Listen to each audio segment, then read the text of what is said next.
नमस्कार साथियों, स्वागत है नई वीडियो में। साथियों, इस वीडियो में हम लोग बीबीयू एफवाई यूजीपी सेमेस्टर 1 वाले जिनका भी सेशन 25 से 29 से साथियों, उनके लिए जो आपका मेजर सब्जेक्ट इकोनॉमिक्स है, ठीक है, उसका हम लोग वीवीआई क्वेश्चन देखेंगे आंसर के साथ।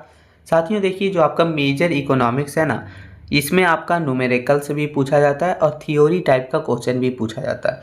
जो आपका न्यूमेरिकल्स है वो हमने इस वीडियो में नहीं लिया है, क्योंकि देखिए न्यूमेरिकल्स जो है वो आपको सॉल्व करना रहता है, उसे आपको अच्छे से पढ़ना है, प्रैक्टिस करना है, फार्मूला वगैरह बैठाना रहता है। तो हम जो है थियोरी टाइप का जो जो इम्पोर्टेंट क्वेश्चन है वो हमने लिया है। तो देखिए, पहला जो इम्पोर्टेंट क्वेश्चन है वो है साथियों कि अर्थशास्त्र की परिभाषा देते हुए इसके विषय वस्तु की विवेचना कीजिए। बहुत ही इंपॉर्टेंट है, थियोरी टाइप का, तो आपको ये जरूर से जरूर कर लेना। देखिए आंसर है कि अर्थशास्त्र दोस्तों वो मानवीय व्यवहार की वह विज्ञान है जो सीमित संसाधनों की कुशलतम प्रयोग से जुड़ा हुआ है। समाज में मनुष्य की आवश्यकताओं मतलब उसकी ज़रूरत जो है असीमित है, यानी अलिमिटेड है, जबकि उसे पूरा करने वाले साधन यानी कि धन्य हो गया, समय हो गया, कच्चा माल वगैरह, वो एक लिमिट है। इन साधनों के वैकल्पिक प्रयोग होते हैं, इसलिए चयन की समस्या पैदा होती है। इसी चयन की प्रक्रिया का वैज्ञानिक अध्ययन जो है वो अर्थशास्त्र कहलाता है।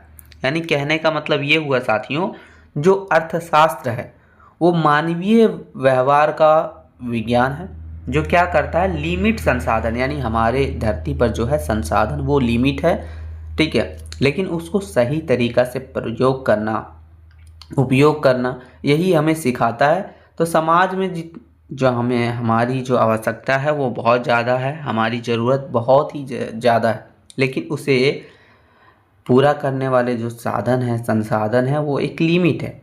उसे ही सही तरीके से प्रयोग करना, करवाना, यही अर्थशास्त्र कहलाता है। चलिए आगे देखेंगे कि अर्थशास्त्र की प्रमुख परिभाषाएं, यानी बहुत सारे अलग अलग लोगों के द्वारा अलग अलग परिभाषा दिया गया है अर्थशास्त्र का। तो देखिए लिखा है कि विभिन्न युगों में अर्थशास्त्रियों ने इसे अलग अलग दृष्टिकोण से परिभाषित किया है। तो पहला हो गया साथियों धन संबंधी विचारधारा, जो कि एडम स्मिथ के द्वारा दिया गया था 1776 में। तो एडम स्मिथ, जिन्हें अर्थशास्त्र का जनक कहा जाता है, क्या कहा जाता है, अर्थशास्त्र का जनक, ये ध्यान रखिएगा, हो सकता है 1 मार्क्स में पूछ लिया जाए। तो इनका जो पुस्तक था द वेल्थ ऑफ नेशंस, इसमें इन्होंने लिखा है कि धन का विज्ञान माना है इन्होंने, ठीक है, यानी धन को जो है विज्ञान माना है। उनके अनुसार, यानी इनके अनुसार अर्थशास्त्र केवल इस बात का चर्चा करता है कि राष्ट्र धन कैसे कमा रहा है और उसे कैसे बढ़ा रहा है। तो ये एडम स्मिथ की जो बुक था द वेल्थ ऑफ नेशन, इसी के अनुसार ये बताया गया है। इसके आलोचना देखिए, यानी बहुत सारे आलोचक थे, आलोचना क्या था, तो आलोचकों ने इसे घृणित विज्ञान यानी कि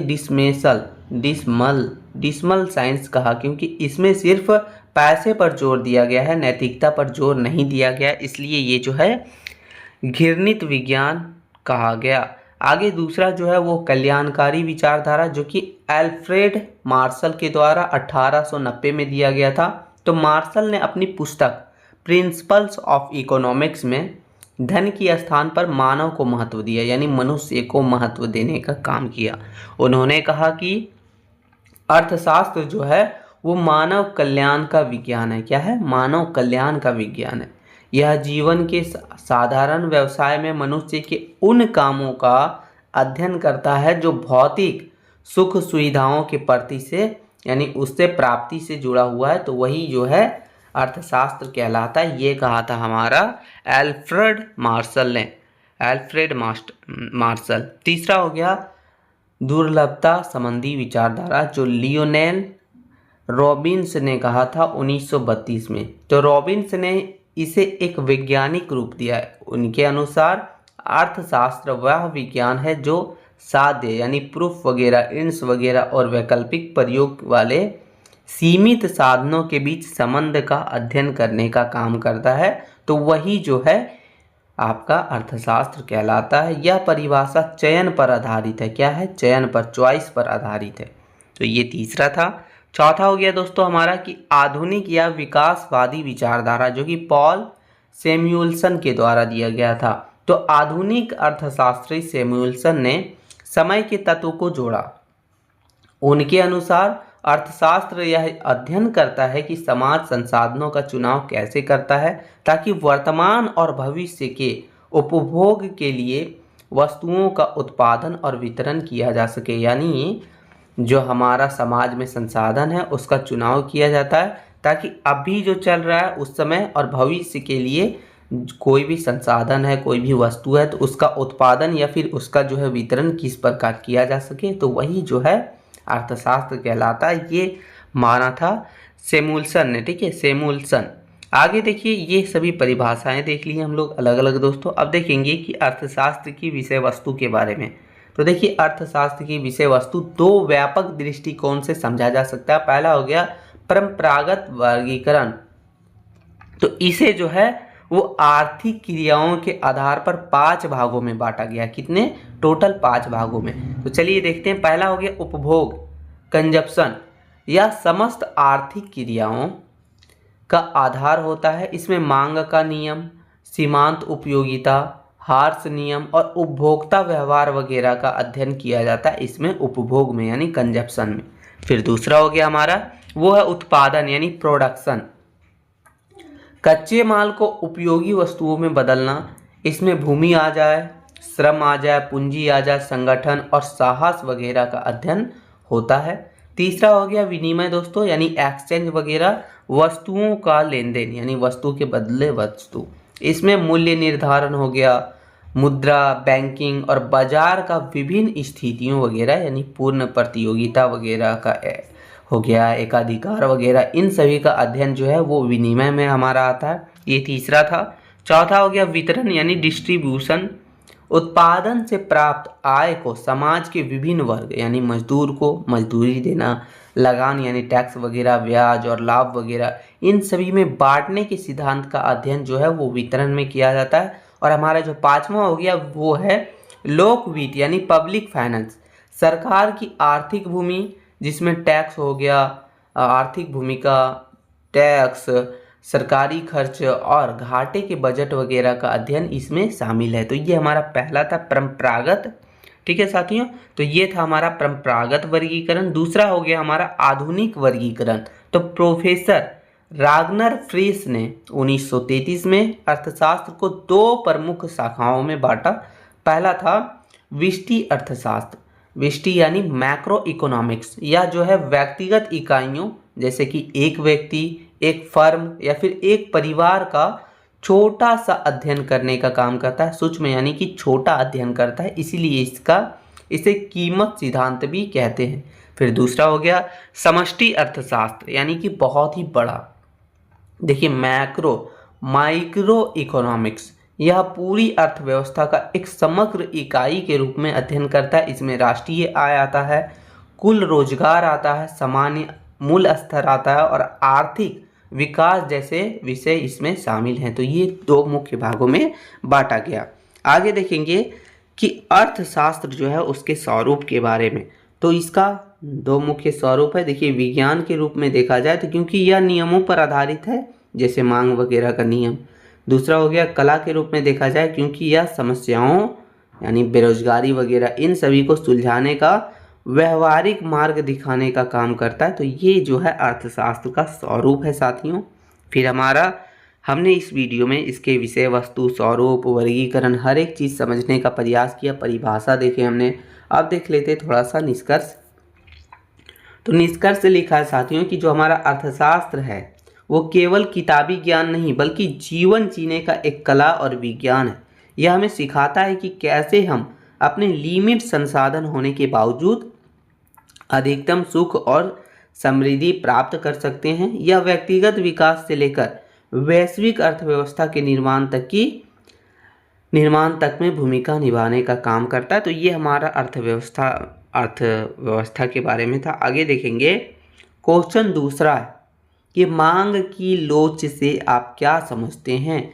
मांग की लोच को मापने की विभिन्न विधियों का वर्णन करें। तो ये क्वेश्चन नंबर दूसरा है और बहुत ज़्यादा इम्पॉर्टेंट है आगे एग्जाम की दृष्टि से। ऐसा क्वेश्चन कई बार VBU में पूछा जा चुका है। तो चलिए आंसर सबसे पहले समझिए। तो आंसर लिखा है साथियों कि मांग की लोच वह तकनीकी शब्द होता है जो यह मापने का काम करता है कि कीमत में होने वाला जो भी परिवर्तन है, कोई भी चेंज है, उसके यानी चेंज के प्रति मांग कितनी संवेदनशील है, तो ये नापने का काम करता है, वही हमारा मांग की लोच कहलाता है। सरल शब्दों में अगर समझा जाए तो कीमत में निश्चित परिवर्तन यानी निश्चित परिवर्तन होने पर मांग में जो अनुपातिक परिवर्तन होता है उसे ही हम लोग मांग की लोच कहते हैं। तो ये हमने इसका थोड़ा सा इंट्रोडक्शन देखा। आगे देखेंगे परिभाषा यानी मांग की लोच की परिभाषा। तो देखिए प्रोफेसर मार्शल के अनुसार तो उन्होंने कहा था कि बाजार में मांग की लोच का अधिक या फिर कम होना इस बात पर निर्भर करता है कि वस्तुएं की कीमत में एक निश्चित कमी होने पर मांग में अधिक वृद्धि होती है या कम होता है। तो ये प्रोफेसर मार्शल के अनुसार जो है इसका परिभाषा दिया गया था मांग के लोच का। आगे हो गया प्रोफेसर मेयर्स के अनुसार मांग की लोच कीमत में परिवर्तन के कारण मांग की मात्रा में परिवर्तन की दर का माप है, ये प्रोफेसर मेयर्स के अनुसार। तो ये दो परिभाषाएं दी गई है। ऐसे लिखने के बाद आपको अच्छे मार्क्स मिलते हैं, इसलिए हमने ऐसे लिखा। आगे है कि मांग की लोच की श्रेणियां यानी कौन कौन सी श्रेणी में बांटा गया है। तो पहला हो गया पूर्णतया लोचदार मांग जिसमें परफेक्टली इलास्टिक ईडी बराबर जो होता है इन्फिनिटी यानी ईडी इलास्टिसिटी ऑफ डिमांड, ठीक है, इसके बराबर इन्फिनिटी। जब कीमत में बिना परिवर्तन के मांग अनंत हो जाए तो ये होता है ईडी बराबर इन्फिनिटी, जिसको काल्पनिक स्थिति भी बोलते हैं। दूसरा हो गया दोस्तों पूर्णतः बलोचदार मांग यानी परफेक्टली इन इलास्टिक यानी ईडी बराबर 0, ठीक है, ईडी का full form elasticity of demand, ठीक है। जब कीमत कितनी भी बदल जाए मांग में कोई बदलाव ना हो तब इसे ईडी बराबर 0 यानी अनिवार्य दवाइयाँ वगैरह होती है वो। फिर है इकाई लोचदार मांग, ठीक है, जो ईडी बराबर 1। जब कीमत और मांग में परिवर्तन का अनुपात समान होता है तब ईडी बराबर 1 होता है। फिर है लोचदार मांग इलास्टिसिटी ईडी ग्रेटर देन 1, ठीक है, यानी जब मांग में परिवर्तन कीमत की परिवर्तन से अधिक हो, जैसे कार वगैरह, एयर कंडीशनर वगैरह, तो ये सब। फिर है बलोचदार मांग इन इलास्टिसिटी तो ईडी लेसर देन 1, जब मांग में परिवर्तन कीमत की परिवर्तन से कम होता है तब ये होता है, जैसे नमक वगैरह में, गेहूं वगैरह में। तो ये सब जो है मांग की लोच की श्रेणियां थी। आगे देखेंगे यानी जो आपको मांग की लोच मापने की जो विभिन्न विधि है उसको हम समझेंगे साथियों। तो पहला विधि हो गया कि कुल व्यय विधि। इस विधि का विकास अल्फ्रेड मार्शल ने किया था। किसने किया था? अल्फ्रेड मार्शल ने। ये थोड़ा सा ध्यान रखिएगा, एक एक मार्क्स के लिए आपको बहुत ज़्यादा यहाँ से क्वेश्चन मिल जाते हैं आंसर के साथ, इसलिए इसमें हम देखते हैं कि कीमत बदलने से उपभोक्ता के कुल खर्च पर क्या प्रभाव पड़ता है। तो ये इस विधि में देखा जाता है कि आखिर हम कीमत बदलेंगे तो कुल उपभोक्ता यानी यूजर वगैरह, कंज्यूमर वगैरह के कुल खर्चे पर क्या प्रभाव पड़ता है, वो हम इसमें देखते हैं। तो यदि कीमत गिरने पर कुल खर्च बढ़ जाए तो लोच इकाई से अधिक होता है, ठीक है, लोच इकाई से अधिक होता है। फिर दूसरा बोल रहा है कि यदि कीमत गिरने या फिर बढ़ने पर कुल खर्च स्थिर रहे यानी जैसे का तैसे रहे तो लोच इकाई बराबर होता है यानी ईडी बराबर 0। फिर है कि यदि कीमत गिरने पर कुल खर्च भी घट जाए तो लोच इकाई भी कम होता है। तो ये होता है हमारा पहला विधि। दूसरा विधि है दोस्तों अनुपातिक या फिर प्रतिशत विधि। इसे फ्लैक्स विधि भी कहते हैं। क्या कहते हैं? फ्लैक्स विधि। यह सबसे सटीक माप प्रदान करने का काम करता है। इसका सूत्र होता है ईडी बराबर माइनस, क्या होता है? ईडी बराबर माइनस। इसका व्याख्या देखा जाए तो यदि कीमत 10% गिरती है और मांग 20% बढ़ जाती है यानी 10% ये घट गया, ठीक है, मांग, फिर यानी कीमत घट गया और ये मांग जो है 20% बढ़ गया तो ये लोच जो होगा वो 2 होगा। कितना होगा? 2 होगा, ठीक है। तीसरा जो विधि है दोस्तों वो है बिंदु लोच या फिर ज्यामितीय विधि। जब मांग वक्र पर किसी एक छोटे बिंदु पर लोच मापनी हो तो इसका उपयोग किया जाता है। इसका सूत्र होता है ईडी बराबर लोअर सेगमेंट बटा अपर सेगमेंट, ठीक है। तो ये इसका सूत्र होता है। तीसरा हो गया हमारा, अगला हो गया हमारा कि चाप लोच विधि। जब कीमत और मांग में बहुत बड़ा अंतर होता है तब मांग जो है वो वक्र के एक निश्चित भाग की लोच मापी जाती है। यह पुराने और नए मूल्यों के औसत का उपयोग करने का काम करती है। तो ये सभी 4 विधि हैं जिसके माध्यम से जो है मांग की लोच को मापा जाता है इन विधियों के द्वारा, ठीक है। आगे देखेंगे साथियों कि मांग की लोच को प्रभावित करने वाले कारक यानी कौन कौन से कारक हैं, कौन कौन से तत्व हैं जो इसे प्रभावित करने का काम करते हैं। तो पहला हो गया हमारा वस्तु की प्रकृति। अनिवार्य वस्तुओं की मांग बलोचदार और विलासिता की वस्तुओं की लोचदार होने का होती है। तो ये पहला हो गया। दूसरा हो गया स्थानपत्र वस्तुओं की उपलब्धता। यदि विकल्प यानी चाय कॉफ़ी वगैरह मौजूद है तो मांग जो है वो लोचदार होगी, ठीक है। तीसरा हो गया व्यय का भाग। यदि व्यय का एक छोटा सा हिस्सा खर्च है यानी जैसे माचिस वगैरह में तो मांग जो है बलोचदार होगी। फिर है समय की विधि, समय की अवधि। अल्पकाल में मांग बलोचदार, दीर्घकाल में लोचदार होती है। तो ये सभी जो है तत्व जो है वो मांग की लोच को प्रभावित करने का काम करते हैं। चलिए निष्कर्ष देखते हैं। तो लिखा साथियों कि मांग की लोच हमें यह बताती है कि कीमत के बदलने पर उपभोक्ता यानी कंज्यूमर अपनी मांग को कितना बदल सकता है यानी बदलता है। इसे मापने की विभिन्न विधि जैसे कि कुल व्यय, प्रतिशत विधि उत्पादकों और सरकार को सही आर्थिक नीति और कीमतें तय करने में मदद करने का काम करती है ये। तो ये क्वेश्चन नंबर दूसरा था हमारा मांग की लोच का नियम वगैरह से रिलेटेड। आगे क्वेश्चन नंबर तीसरा हो गया कि राष्ट्रीय आय से आप क्या समझते हैं, इसे मापने के विभिन्न विधियों का वर्णन कीजिए। तो ये भी बहुत ज़्यादा इंपॉर्टेंट क्वेश्चन है, हम लोग चलिए अच्छे से समझेंगे। तो देखिए आंसर है साथियों की राष्ट्रीय आय किसी देश की आर्थिक गतिविधियों का सबसे बहुत ही जरूरी संकेतक होता है।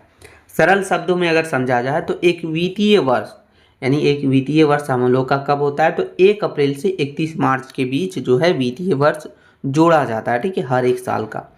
इसके दौरान किसी देश की सामान्य निवासियों द्वारा उत्पादित सभी अंतिम बिंदुओं और सेवाओं के कुल मौद्रिक मूल्यों को राष्ट्रीय आय कहा जाता है।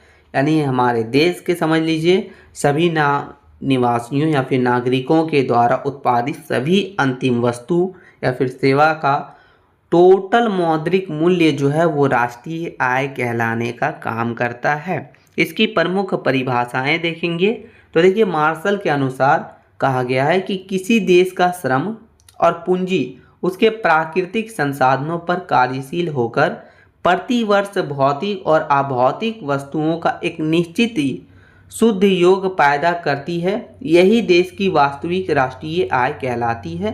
तो ये मार्शल के अनुसार कहा गया था। फिर है पिंगू के अनुसार, तो पिंगू जी ने कहा था कि राष्ट्रीय आय समाज की वस्तुगत आय का वह भाग है जिसे मनी यानी कि मुद्रा में मापा जा सकता है, यानी पैसे में मनी में मापा जा सकता है। तो ये जो है हमारा राष्ट्रीय आय का परिभाषा है साथियों। अब देखेंगे कि राष्ट्रीय आय मापने की विभिन्न विधियों के बारे में। तो राष्ट्रीय आय को मापने के लिए मुख्य रूप से 3 दृष्टिकोण अपनाए जाते हैं। सौंदर्यिक रूप से देखा जाए तो तीनों विधियों से प्राप्त जो उत्तर है वो समान होना चाहिए। तो देखिए पहला हो गया उत्पाद विधि या फिर मूल्य वर्णित विधि। तो यह विधि जो है दोस्तों वो अर्थव्यवस्था की विभिन्न क्षेत्र जिसमें प्राथमिक क्षेत्र हो गया, द्वितीयक क्षेत्र हो गया और तृतीयक क्षेत्र यानी तीनों क्षेत्रों में द्वारा किए गए कुल उत्पाद पर केंद्रित है। यानी हर क्षेत्र विभिन्न क्षेत्रों में के द्वारा किए गए कुल उत्पादन पर ये केंद्रित होता है ये विधि। इसकी प्रक्रिया क्या है तो देखिए इसमें प्रत्येक उत्पादन इकाइयों द्वारा वस्तुओं के मूल्य में की गई वृद्धि को जोड़ा जाता है। सूत्र इसका देखिए क्या होता है, सूत्र होता है कि ग्रोस वैल्यू एडेड यानी GVA बराबर वैल्यू ऑफ आउटपुट और इंटरमीडिएट कंजप्शन। तो ये इसका सूत्र होता है। सावधानी देखा जाए यानी क्या क्या सावधानी बरतनी चाहिए इस विधि के द्वारा जो है हमें राष्ट्रीय आय कैलकुलेट करने की। तो देखिए सावधानी है कि इसमें दोहरी गणना यानी डबल काउंटिंग से बचना बहुत ही जरूरी है। ये यानी कच्चे माल के मूल्य को बार बार नहीं जोड़ना चाहिए। तो इस सावधानी को अपनाते हुए इस विधि के द्वारा राष्ट्रीय आय को मापा जा सकता है। फिर हो गया दूसरा, वो है आय विधि यानी इनकम मेथड। यह विधि दोस्तों वो उत्पादन के साधन जैसे कि लैंड हो गया, लेबर हो गया, कैपिटल और इंटरप्रेन्योर वगैरह को मिलने वाले पारिश्रमिक का योग पर आधारित होता है। घटक इसमें देखा जाए तो इसमें को निम्नलिखित घटकों से जोड़ा जा सकता है। पहला हो गया कर्मचारियों का पारिश्रमिक यानी मजदूरी या फिर वेतन हो गया। फिर है लगान वगैरह यानी रेंट वगैरह, भूमि के बदले प्राप्त आय, ब्याज वगैरह, पूंजी पर प्राप्त आय, लाभ वगैरह यानी उद्यमी का हिस्सा। तो ये सभी घटक के रूप में सूत्र देखा जाए तो इसका सूत्र होता है दोस्तों नेशनल इनकम बराबर rent plus wage plus interest plus profit plus mix income. तो ये होता है इसका सूत्र होता है। तीसरा हो गया हमारा व्यय विधि यानी एक्सपेंडिचर मेथड। यह विधि एक वर्ष में समाज द्वारा किए गए कुल खर्च को मापने का काम करती है। इसका घटक है निजी अंतिम उपभोग व्यय यानी परिवारों द्वारा किया गया खर्च। फिर है सरकारी अंतिम उपभोग व्यय, सरकार द्वारा सेवाओं पर खर्च किया गया। सकल घरेलू निवेश यानी व्यवसायों द्वारा पूंजीगत वस्तुओं पर खर्च। शुद्ध निर्यात यानी निर्यात और आयात का अंतर। तो ये इसका जो है मुख्य घटक होता है और इसका सूत्र क्या होता है जीडीपी बराबर C plus I plus G बराबर ZM। तो ये देखिए होता है इसका सूत्र। ये सभी प्रमुख विधि थी जो राष्ट्रीय आय को मापने का काम करती है। अब देखेंगे राष्ट्रीय आय का महत्व क्या होता है। तो देखिए पहला महत्व हो गया आर्थिक विकास का सूचकांक होता है, सूचक होता है। इससे पता चलता है कि देश की अर्थव्यवस्था बढ़ रही है या घट रही है। तो ये काम करता है राष्ट्रीय आय। दूसरा हो गया नीति निर्धारक। सरकार जो है वो टैक्स वगैरह और बजट संबंधी नीति बनाने के लिए इन आंकड़ों का ही प्रयोग करती है। जिस हिसाब से बेनिफिट होता है या घाटा होता है उसी हिसाब से बजट वगैरह बनता है, टैक्स वगैरह लगाया जाता है। फिर है तुलनात्मक अध्ययन। अलग अलग देशों के जीवन स्तर और विकास की तुलना करने में सहायक भी होती है। तो ये सभी जो है सहायता, ये सभी जो है भूमिका, ये सभी महत्व होता है राष्ट्रीय आय का। आगे देखेंगे मापने में यानी राष्ट्रीय आय को मापने में भी कौन कौन सी कठिनाइयाँ या फिर कौन कौन सी परेशानियों का सामना करना पड़ता है। तो देखिए पहला हो गया अमौद्रिक लेन देन। भारत जैसे देशों में विभिन्न अभी भी जो है यानी भारत देश जैसे देश में अभी भी वस्तु विनिमय या फिर घरेलू काम का हिसाब मुद्रा में नहीं हो पाता है। यानी बहुत सारा वैसा चीज़ है यानी प्रोडक्ट के बदले प्रोडक्ट दिया जाता है, कई बार काम के बदले काम कर दिया जाता है। तो उससे जो है मतलब मुद्रा में इसका हिसाब नहीं हो पाता है। फिर दूसरा हो गया विश्वसनीय आंकड़ों का अभाव। असंगठित क्षेत्र और छोटे व्यापारियों के सटीक आय के आंकड़े मिलाना बहुत ही मुश्किल हो जाता है। तीसरा हो गया दोहरी गणना। एक ही वस्तु के मूल्य को कच्चे माल और तैयार माल दोनों स्तर पर जोड़ लेने का डर रहता। तो ये सभी जो है वो मापने में आने वाली प्रमुख कठिनाइयाँ हैं या फिर परेशानियाँ हैं। निष्कर्ष देखते हैं तो लिखा है साथियों कि राष्ट्रीय आय किसी देश की आर्थिक प्रगति का मुख्य पैमाना है। इसे मापने की 3 विधि होती है। उत्पाद, आय और व्यय एक दूसरे के पूरक होते हैं क्योंकि कुल उत्पादन ही अंततः समाज की आय और व्यय बनता है। यह देश को आर्थिक सेहत दर्शाने वाला सबसे सरल आधार के रूप में भी काम करता है। ये हमारा राष्ट्रीय आय। फिर हो गया चौथा दोस्तों कि राष्ट्रीय आय को मापने में आने वाली प्रमुख कठिनाइयों का उल्लेख कीजिए। यानी राष्ट्रीय आय को अगर हम मापते हैं तो उसमें कौन कौन सी परेशानियां आती है तो वो हमें लिखना है। देखिए आंसर है कि राष्ट्रीय आय यानी नेशनल इनकम की गणना करना सुनने में जितना सरल लगता है वास्तव में उतना ही कठिन काम है। इसे मापने में मुख्य रूप से दो तरह की मुश्किलें आती हैं। पहला हो गया एक वे जो सिद्धांतों से जुड़ी हुई है और दूसरा वे जो आंकड़ों से जुड़ी हुई है। तो चलिए देखते हैं कौन कौन से परेशानियां आती है। तो देखिए सौंदर्यात्मक या फिर वैचारिक बाधाएं यानी जो भी परेशानियां आती है वो हम देख रहे हैं। ये समस्या अर्थशास्त्र के नियम और परिभाषाओं से पैदा होती है, जिसमें दोहरी गणना की विकराल समस्या यह सबसे मुख्य बाधा है। गणना करते समय अक्सर मध्यवर्ती वस्तु का मूल्य भी जुड़ जाता है, जैसे कि कपास का मूल्य गिना गया फिर उसे धागे का मूल्य भी गिना जाता है, यानी उसे तैयार करने के बाद धागे का मूल्य भी गिना जाता है जो कपास बना, और फिर उस शर्ट का मूल्य भी गिना गया जो धागों से बना था। यानी कई बार उसे जो है गिना जाता है, कई बार उसे मतलब कैलकुलेट कर लिया जाता है। यहाँ कपास की कीमत 3 बार जुड़ गई, इसे राष्ट्रीय आय का आकार जो है कृत्रिम रूप से बड़ा दिखने लगता है। तो ये दोहरी गणना की समस्या बहुत ही बड़ी है। फिर दूसरा हो गया अमौद्रिक सेवाओं का मूल्यांकन। अर्थशास्त्र केवल उन्हीं चीज़ों को गिनता है जिनका मूल्य पैसे में आंका जा सके, लेकिन एक गृहिणी सुबह से रात तक जो सेवा देती है यानी हाउसवाइफ, या फिर एक पिता अपने बच्चों को घर पर जो पढ़ाता है उसका कोई वेतन नहीं होता, इसलिए वो गणना नहीं होती है। यदि वही सेवा बाहर से खरीदी जाए तो वो राष्ट्रीय आय में जुड़ती है। इस विसंगति के कारण राष्ट्रीय आय का एक बहुत बड़ा हिस्सा जो है वो गणना से बाहर रह जाता है। यानी ये सब कारणों से बहुत बड़ा हिस्सा जो है वो बाहर रह जाता है गणना से। फिर अगर आगे हो गया स्व उपभोग और गैर विपणन योग्य उत्पादन।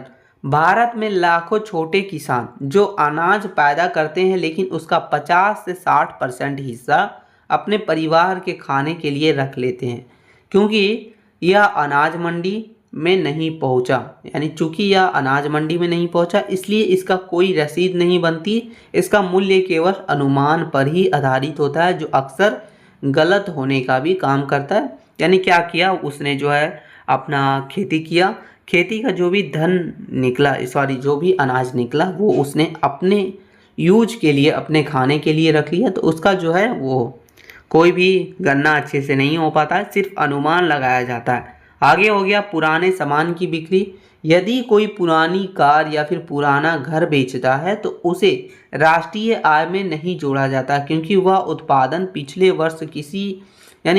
किसी वर्ष से में पहले ही गिना जा चुका है, लेकिन लोग अक्सर इसे अपनी चालू आय मान लेते हैं, इससे भ्रम भी पैदा होती है।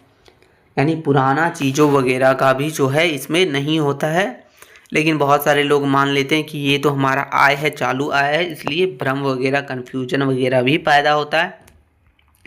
आगे जो कठिनाइयाँ आती है वो है सांख्यिकीय या फिर व्यवहारिक कठिनाइयाँ। तो ये समस्या डेटा इकट्ठा करने और सरकारी तंत्र की सीमा से जुड़ी हुई है, जिसमें पहला है असंगठित और अनौपचारिक क्षेत्र।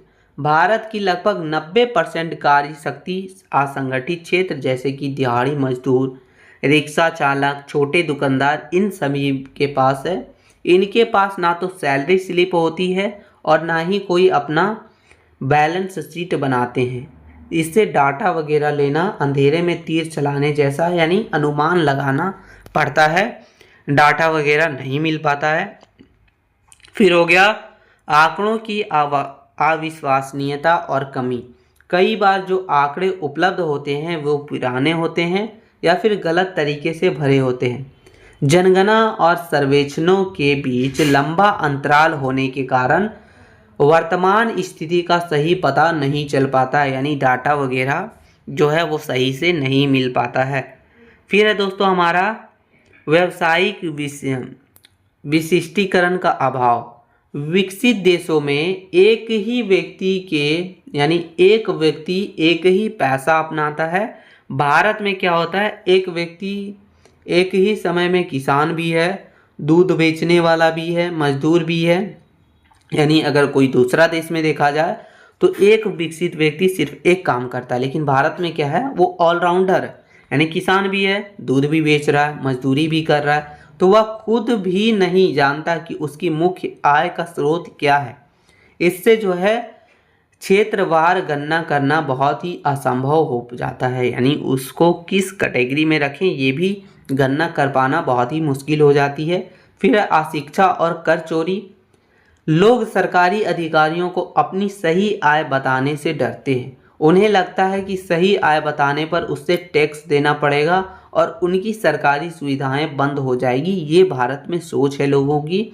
इसके अलावा काले धन का एक बड़ा असमानता बाजार चलता है, जो अभी यानी जो कभी सरकारी रिकॉर्ड में नहीं आता। तो ये सभी कारण से जो है वो जो है बाधा वगैरह डाला जाता है, ये सभी परेशानियां आती है, ठीक है, गन्ना में। आगे हो गया तकनीकी और अन्य बाधाएं, जिसमें हो गया मूल्य ह्रास का मापन। उत्पादन प्रक्रिया में जो मशीनें घिसती है उनके घिसावट का मूल्य घटना जरूरी होता है, जिसमें जीएनपी और एनएनपी प्राप्त करने के लिए। लेकिन यह तय करना बहुत ही कठिन है कि किस मशीन की कितनी कीमत कम हुई। अलग अलग कंपनियां इसके लिए अलग अलग नियम भी अपनाने का काम करती हैं। फिर आगे हो गया वस्तु विनिमय। ग्रामीण इलाकों में आज भी मजदूरी को के बदले अनाज के रूप में मजदूरी दी जाती है, यानी क्या होता है, पैसा नहीं दिया जाता, अनाज दिया जाता है। कई जगह ग्रामीण इलाकों में भी होता है। इस लेन देन में नोटों या सिक्कों का इस्तेमाल नहीं होता है, जिससे या डिजिटल या फिर कागजी रिकॉर्ड से बाहर रह जाता है, यानी वस्तु विनिमय प्रणाली से हो जाता है। तो ये जो है इससे गणना नहीं हो पाता है। फिर है मूल्य स्तर में परिवर्तन। तो मुद्रास्फीति के कारण वस्तुओं के दाम बढ़ जाते हैं। कभी कभी उत्पादन नहीं बढ़ता, लेकिन बढ़ी हुई कीमतों के कारण राष्ट्रीय आय बढ़ी हुई दिखती है। इसके लिए स्थिर कीमतों पर गणना करना एक तकनीकी चुनौती है। तो ये सभी जो है गणना में आने वाली दिक्कतें थी, ये सभी परेशानियां थी। निष्कर्ष देखते हैं तो लिखा साथियों कि यथा हम कह सकते हैं कि राष्ट्रीय आय का मापन केवल गणित नहीं बल्कि एक जटिल सामाजिक आर्थिक प्रक्रिया है। जब तक अर्थव्यवस्था पूरी तरह से संगठित और डिजिटल नहीं हो जाती, तब तक इस कठिनाइयों को पूरी तरह से समाप्त करना असंभव है, ठीक है, यानी संभव नहीं है, असंभव है। तो ये था हमारा क्वेश्चन नंबर 4। आगे क्वेश्चन नंबर 5, वो बहुत ज़्यादा इंपॉर्टेंट क्वेश्चन है। बोल रहा है कि से का जो बाजार नियम है उसका आलोचनात्मक वर्णन करना, या फिर सीधा समझिए कि जो से का बाजार नियम है उसके बारे में हमें पढ़ना है, लिखना, ठीक है, अच्छे से पढ़ना है। तो देखिए आंसर है साथियों कि से के अनुसार जब अर्थव्यवस्था में किसी वस्तु का उत्पादन किया जाता है तो उत्पादन के साधन, जिसमें मजदूर, मालिक, ये सब, इन सभी का आय प्राप्त होती है इन सभी को, और ये आय उतनी ही होती है जितना कि उत्पादन का मूल्य। चूंकि लोग अपनी आय को खर्च करते हैं, इसलिए बाजार में उतनी ही मांग पैदा हो जाती है जितना उत्पादन हुआ है। अतः अर्थव्यवस्था में कभी भी अति उत्पादन यानी ओवर प्रोडक्शन या फिर बेरोजगारी की स्थिति नहीं रह सकती। तो ये जो से के नियम है उसके अनुसार उन्होंने कहा था कि अर्थव्यवस्था में किसी भी वस्तु का जब उत्पादन किया जाता है तो उत्पादन के जो साधन होते हैं जैसे मजदूर या मालिक, उन सभी को आय प्राप्त होती है, और इस आय का जो वैल्यू है वो उत्पादन का मूल्य के बराबर होता है। क्योंकि यदि आप जो है आय खर्च करते हैं तो बाजार में उतनी ही मांग पैदा होती है जितना कि उत्पादन हुआ है, जिससे अति उत्पादन वगैरह या फिर बेरोजगारी वगैरह की स्थिति नहीं रह सकती है। तो ये से के नियम के अनुसार कहा गया है। नियम की व्याख्या देखा जाए तो से का मानना था कि उत्पादन की प्रक्रिया केवल वस्तुओं का निर्माण नहीं करती बल्कि साथ ही साथ समाज में आय भी पैदा करने का काम करती है। ये जो से का नियम है सो। फिर है दोस्तों कि जब एक उद्यमी वस्तु बनाता है तो वह मजदूरों को मजदूरी, मकान मालिक को किराया और पूंजीपति को ब्याज देने का काम करता है।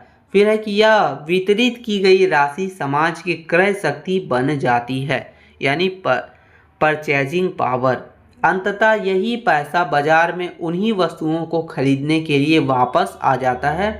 फिर है इसलिए अर्थव्यवस्था में कभी भी सामान्य अति उत्पादन नहीं हो सकता, क्योंकि जितना माल बनेगा उतना ही आय पैदा होगी और वह माल बिक जाएगा। तो ये से का नियम के अनुसार कहा गया है। तो नियम की प्रमुख मान्यताएं देखा जाए तो से का नियम कुछ विशेष परिस्थितियों में ही काम करता है। पहला हो गया पूर्ण रोजगार, अर्थव्यवस्था में सभी को काम मिला हुआ है तभी ये जो है नियम काम करेगा। फिर है मुक्त अर्थव्यवस्था, सरकार बाजार में कोई हस्तक्षेप नहीं करती है तब। फिर है मुद्रा केवल एक आवरण के रूप में, पैसा सिर्फ सामान की अदला बदली का माध्यम है, इसे कोई जमा नहीं करता तभी ये जो है काम करेगा ये नियम। फिर है लचीली कीमतों और मजदूरी, मांग और पूंजी के अनुसार कीमतें और मजदूरी अपने आप घट बढ़ जाती है।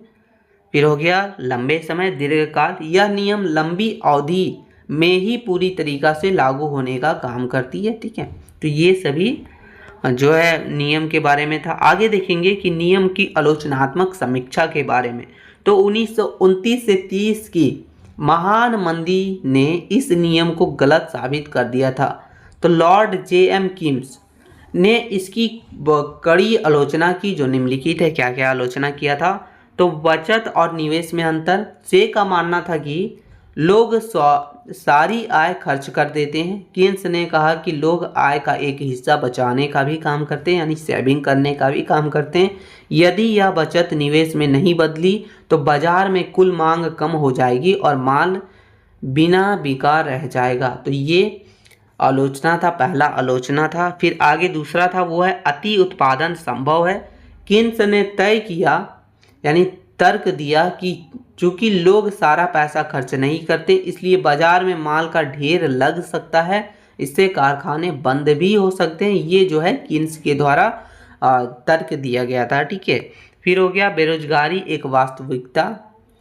से का कहना था कि बेरोजगारी असंभव है। कीन्स ने साबित किया कि मांग कम होने पर मालिक मजदूरों को काम से निकाल देते हैं, जिससे अनैच्छिक बेरोजगारी भी पैदा होती है। फिर हो गया मजदूरों में कटौती समाधान। प्रतिष्ठित अर्थशास्त्री कहते थे कि मजदूरी घटा दो तो सबको काम मिल जाएगा। कीन्स ने कहा कि मजदूरी घटाने से मजदूरों की जेब में पैसा कम होगा, जिससे वे सामान भी जो है कम खरीदेंगे और मंदी और गहरा आ जाएगी इससे। ठीक है, गहरा जाएगी। ठीक है, मंदी और भी जो है गहरा जाएगी और भी ज़्यादा मंदी बनेगी। मुद्रा का संचय, लोग पैसे को केवल खर्च करने के लिए नहीं बल्कि भविष्य के सुरक्षा के लिए भी रखते हैं, सेविंग करते हैं। से ने इस जमाखोरी को नज़रअंदाज कर दिया था। फिर अगला हो गया साथियों कि राज्य के हस्तक्षेप की ज़रूरत। कीन्स के अनुसार मंदी के समय बाजार अपने आप ठीक होता, सरकार को भारी निवेश करके मांग बढ़ानी पड़ती। तो ये सभी जो है आलोचनात्मक विश्लेषण था जो कि से के नियम का था। निष्कर्ष देखते हैं तो लिखा है साथियों कि जो से का नियम है वो कहता है कि पूर्ति अपनी मांग खुद बनाती है, यानी बाजार में कभी मंदी नहीं आएगी। लेकिन असलियत में यह गलत साबित हुआ, क्योंकि लोग अपनी पूरी कमाई खर्च नहीं करते हैं बल्कि सेविंग भी करते हैं। इसलिए बिना सरकारी हस्तक्षेप और पर्याप्त मांग के अर्थव्यवस्था सही ढंग से नहीं चल सकता। तो ये से का नियम के बारे में था। आगे जो हम देखेंगे क्वेश्चन नंबर 6 वो है दोस्तों कि कीन्स के रोजगार सिद्धांत की व्याख्या कीजिए। यानी जो कीन्स के द्वारा जो थ्योरी दिया गया था, रोजगार सिद्धांत दिया गया था, उसके बारे में हम लोग अच्छे से समझने का प्रयास करेंगे। तो देखिए आंसर है कि साल 1929 में दुनिया में महामंदी आई थी और उस समय पुराने अर्थशास्त्रियों के नियम फेल हो गए। तब लॉर्ड कीन्स ने एक नई थ्योरी दी थी। उन्होंने कहा कि देश में बेरोजगारी इसलिए नहीं है कि सामान बनाने वाले यानी सामान बनने वाले नहीं हैं, बल्कि इसलिए है क्योंकि सामान खरीदने वाले यानी डिमांड करने वाले आदमी ही नहीं है, इसलिए महामंदी है। ये कहा था कीन्स ने। कीन्स के अनुसार देखा जाए तो रोजगार का स्तर बराबर प्रभावी मांग होता है। तो प्रभावी मांग का सरल अर्थ क्या हुआ? तो प्रभावी मांग वह बिंदु है जहां बाजार में टोटल मांग और टोटल पूर्ति आपस में बराबर हो जाती है। इसे प्रभावी इसलिए कहते हैं क्योंकि यह वह मांग है जो असल में बाजार में रोजगार पैदा करने का काम करती है। अगर लोग सामान का डिमांड नहीं करेंगे तो दुकानदार सामान नहीं मंगवाएगा, फैक्ट्री मालिक उत्पादन कम कर देगा और मजदूरों को काम से निकाल दिया जाएगा। तो ये था सिद्धांत का मुख्य अंग। देखा जाए तो प्रभावी मांग को समझने के लिए दो चीज़ों को समझना बहुत ही जरूरी है। पहला हो गया कुल मांग को, ठीक है, जिसको शॉर्ट में एडी बोलते हैं, एग्रीगेटेड डिमांड, ठीक है, एग्रीगेट डिमांड। इसका मतलब है दोस्तों कि एक साल में पूरा देश जिसमें लोग, कंपनी और सरकार वगैरह कुल कितना पैसा खर्च करने को तैयार है, इसके दो मुख्य हिस्से होते हैं। पहला हो गया सी यानी कि कंजप्शन, हम जो खाना, कपड़े और रोजमर्रा की चीज़ें में खर्च करते हैं, तो ये हो गया सी। फिर हो गया आई यानी इन्वेस्टमेंट, बिजनेसमैन जो नई मशीनें और फैक्ट्रियों पर खर्च करते हैं। दूसरा हो गया कुल पूर्ति, ठीक है, यानी एएस। इसका मतलब है कि देश के उत्पादक कुल कितना सामान बाजार में बेचने के लिए तैयार हैं। तो ये दो माध्यम से, यानी ये दो मुख्य अंग हैं इस सिद्धांत का। रोजगार कैसे तय किए होता है, तो किन्स के अनुसार जैसे जैसे प्रभावी मांग बढ़ता है रोजगार भी बढ़ता है। तो ये किन्स के अनुसार था। देखिए, जब एडी एएस से ज़्यादा होता है, यानी मांग ज़्यादा होता है, सप्लाई कम होता है, तो मालिक और मजदूरों को काम पर रखेंगे ताकि ज़्यादा सामान बनेगा, मुनाफा कमा सकें, इससे रोजगार भी बढ़ेगा। और जब एडी बराबर एएस यानी यह संतुलन जो है हो जाता है, तो किन्स कहते हैं कि जरूरी नहीं है कि यहाँ सबको नौकरी मिल गई हो सकता है देश में अभी भी बेरोजगारी हो, लेकिन बाजार वही रुक जाता है, इसलिए यह जो है अल्प रोजगार संतुलन इसे भी कहते हैं।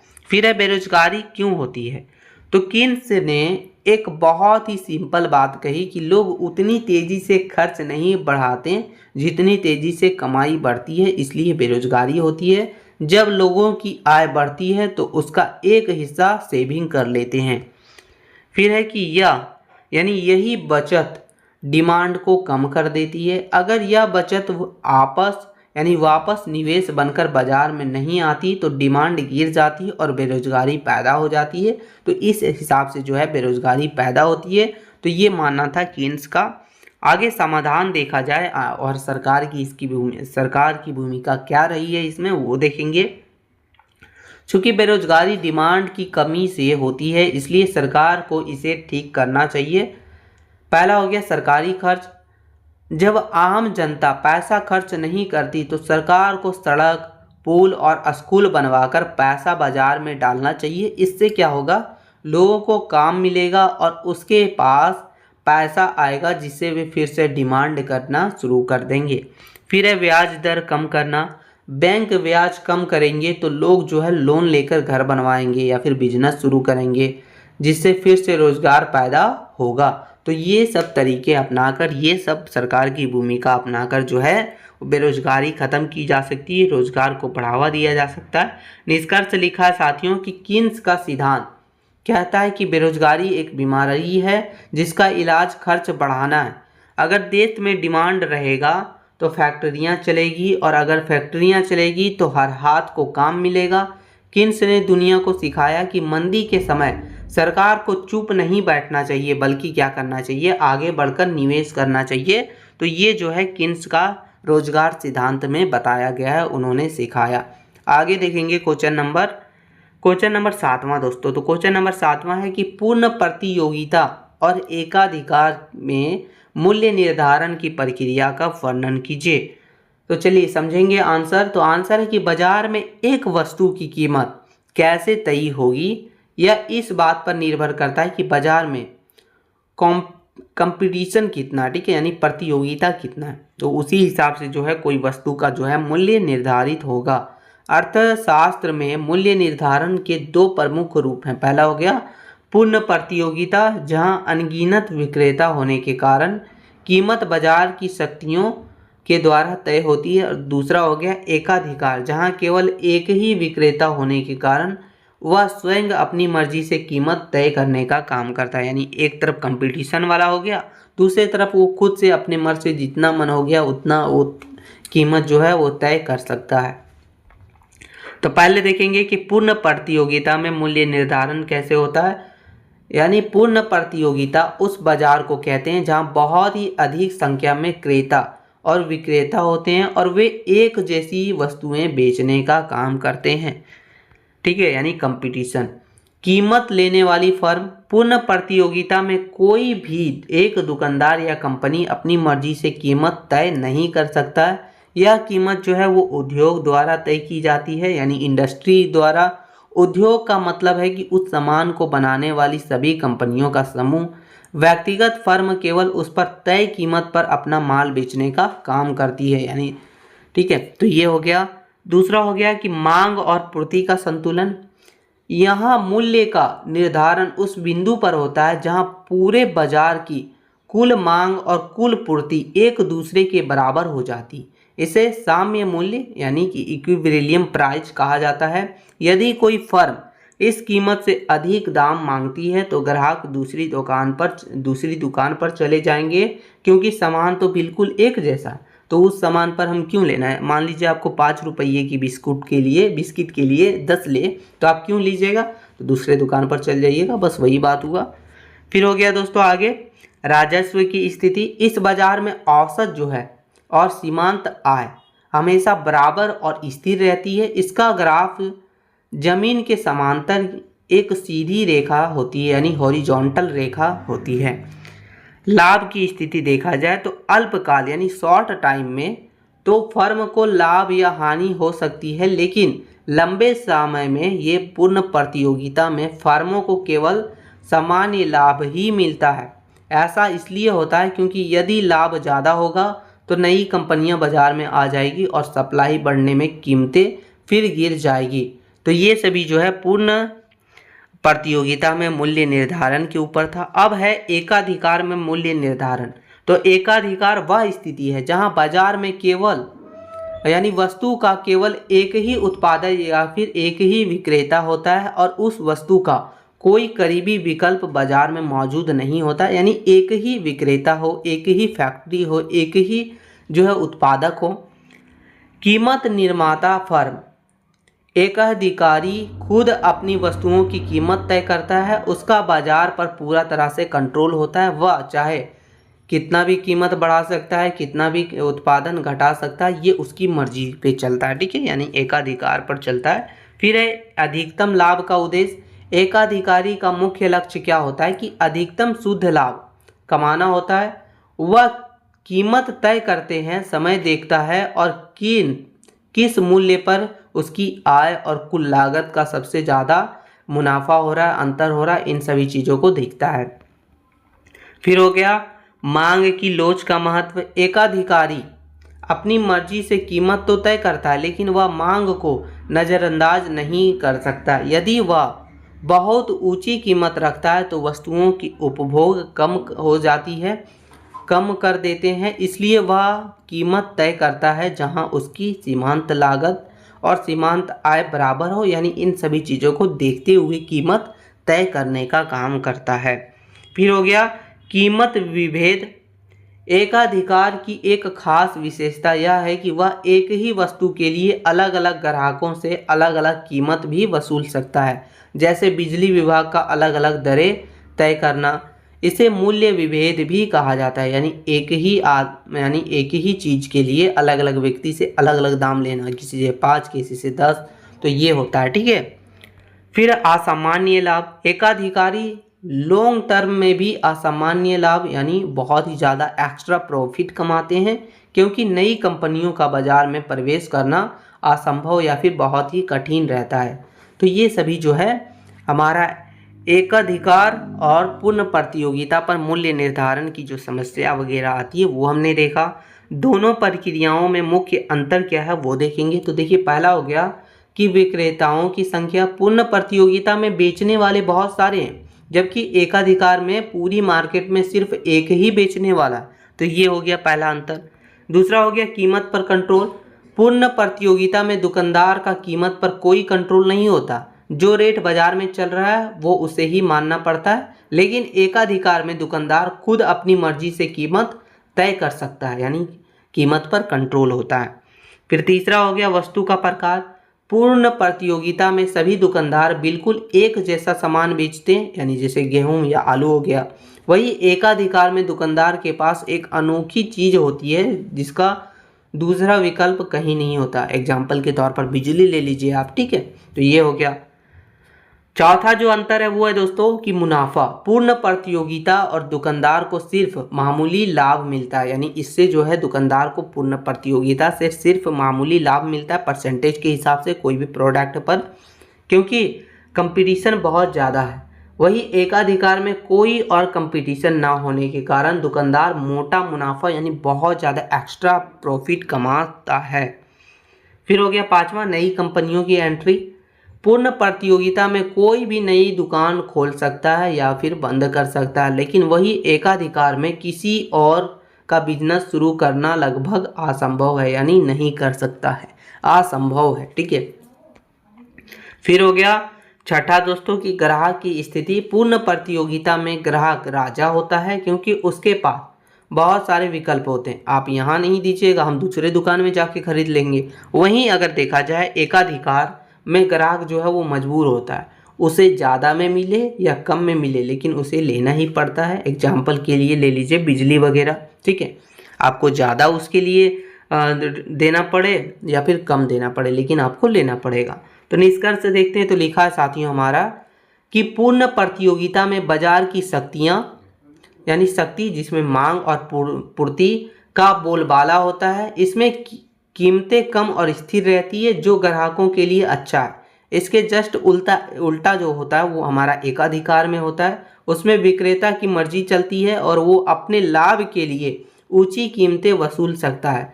अगर सरल शब्दों में कहा जाए तो प्रतियोगिता ग्राहक को विकल्प देने का काम करती, ऑप्शन, यानी आप यहाँ नहीं लीजिएगा दूसरे दुकान में जाके लीजिए।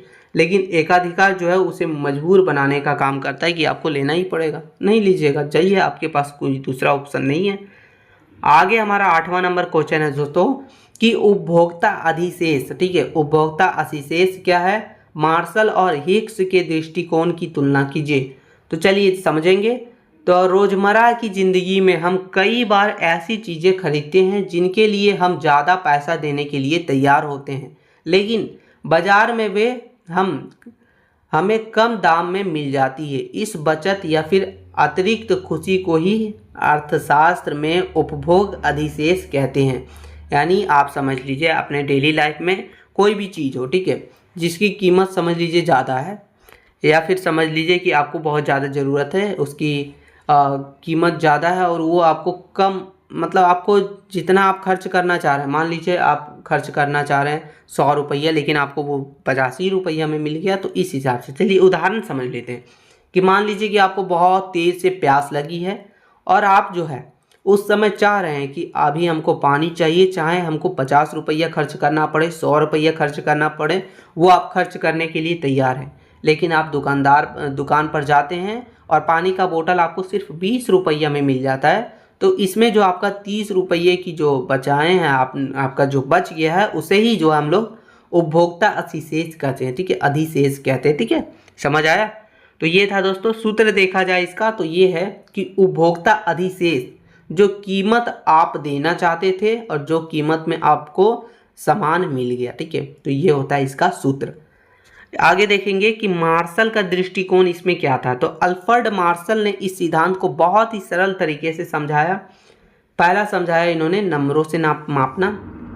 मार्शल का मानना था कि हम अपनी खुशी या फिर संतुष्टि को नंबर जैसे कि 10, 20, 50 नंबर में माप सकते हैं। इससे गणनावाचक तरीका भी कहते हैं। फिर दूसरा हो गया पैसा ही पैमाना है। मार्शल ने कहा कि हम किसी चीज़ के लिए कितना पैसा देने को तैयार हैं वही उसकी संतुष्टि माप है, संतुष्टि की माप है, ठीक है। तो ये था। फिर है स्थिर मुद्रा। उन्होंने माना कि हमारे पास जो पैसा है उसकी वैल्यू हमेशा एक जैसी रहती है। हालांकि असल ज़िंदगी में ऐसा नहीं होता है, लेकिन उन्होंने कहा था। किसने कहा था? तो ये मार्शल ने कहा था। सरलता देखा जाए तो मार्शल का तरीका समझने में बहुत आसान है। उन्होंने बताया कि जैसे जैसे हम किसी चीज़ का बहुत इस्तेमाल करते हैं उससे मिलने वाली खुशी कम होने लगती है, फिर हम शुरू की इकाइयों के लिए बहुत ज़्यादा कीमत देने के लिए तैयार रहते हैं। तो ये मार्शल का दृष्टिकोण था। ठीक है, फिर हो गया हिग्स का दृष्टिकोण क्या था वो देखेंगे। चलिए देखते हैं। तो जे बार हिग्स ने मार्शल के तरीके को पुराना और काल्पनिक बताया और एक नया नज़रिया देने का भी काम किया, जिसमें बोला कि नंबर देना गलत होगा। हिग्स ने कहा कि हम यह नहीं कह सकते हैं कि 50 किलो या फिर 20 नंबर जितनी खुशी मिली, हम सिर्फ तुलना कर सकते हैं कि हमें कौन सी चीज़ ज़्यादा पसंद है। उसे कर्मवाचक तरीका कहते हैं। क्या कहते हैं? कर्मवाचक तरीका। फिर है तटस्थता वर्ग यानी इनडिफिशियंस कर्व। हिग्स ने संतुष्टि को मापने के लिए ग्राफ या फिर वक्रों का सहारा लेने लिया था। ठीक है, फिर है वास्तविकता के करीब। हिग्स ने माना कि जब हम पैसा खर्च करते हैं तो हमारे पास बचे हुए पैसे की कीमत और भी बढ़ जाती, इसलिए मार्शल का यह कहना गलत था कि मुद्रा की वैल्यू स्थिर रहती। तो ये हिग्स का मानना था। आगे तुलना देखा जाए तो हिग्स का कहना था कि उपभोक्ता हमेशा दो चीज़ के बीच चुनाव करता है। पहला हो गया अपनी पसंद के हिसाब से बेस्ट चुनने का काम करता है। ठीक है, दोनों के बीच मुख्य अंतर देखा जाए तो अंतर है दोस्तों कि मापने का तरीका। मार्शल कहते हैं कि खुशी को नंबरों के माध्यम से मापो, हिग्स कहते हैं कि खुशी को केवल तुलना करो। दूसरा हो गया पैसे की वैल्यू। मार्शल के हिसाब से पैसे की वैल्यू नहीं बदलती, लेकिन हिग्स के हिसाब से खर्च करने पर जो पैसे बच जाते हैं उसकी वैल्यू बदल जाती है, उसका महत्व और भी बढ़ जाता है। फिर तीसरा हो गया दोस्तों कि वस्तुएं। मार्शल केवल एक वस्तु की बात करते थे, लेकिन हिग्स जो है वो दो या दो से अधिक यानी दो या दो से ज़्यादा वस्तुओं के बीच चुनाव की बात करता है ये हिग्स। चौथा अंतर है कि वैज्ञानिक आधार। मार्शल का तरीका पुराना और सरल था, हिग्स का तरीका नया और ज़्यादा सही माना जाता है। तो ये सभी अंतर था, मुख्य अंतर था हिग्स और मार्शल के बीच। निष्कर्ष देखते हैं तो निष्कर्ष लिखा है साथियों कि जो हमारा उपभोक्ता अधिशेष है वह मानसिक संतोष है जो हमें तब मिलता है जब हम कोई चीज़ हमारी उम्मीद से सस्ती मिल जाती है। मार्शल ने इस पैसे और नंबरों में तोलकर सरल बनाया, जबकि हिग्स ने इसे पसंद और व्यवहार के आधार पर अधिक वैज्ञानिक तरीके से समझाने का काम किया।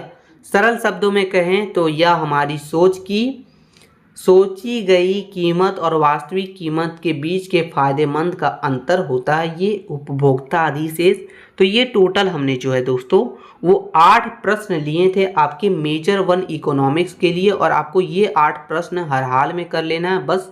ठीक है, बस आप ये कर लीजिएगा साथियों। साथ ही साथ आपको जो है अलग से जो है न्यूमेरिकल्स वगैरह करना पड़ेगा, क्योंकि आपके एग्जाम में 1-2 न्यूमेरिकल्स तो ज़रूर से ज़रूर आ ही जाएगा हर हाल में। तो बस आपको ये कर लेना है। यही इन्फॉर्मेटिव वीडियो था। अगर हेल्पफुल लगा तो एक छोटा सा लाइक कर दीजिएगा। चैनल पर नए हैं तो सब्सक्राइब करके बेल आइकन को ऑन कर दीजिएगा साथियों। मिलते हैं नई वीडियो में, तब तक के लिए जय हिंद साथियों।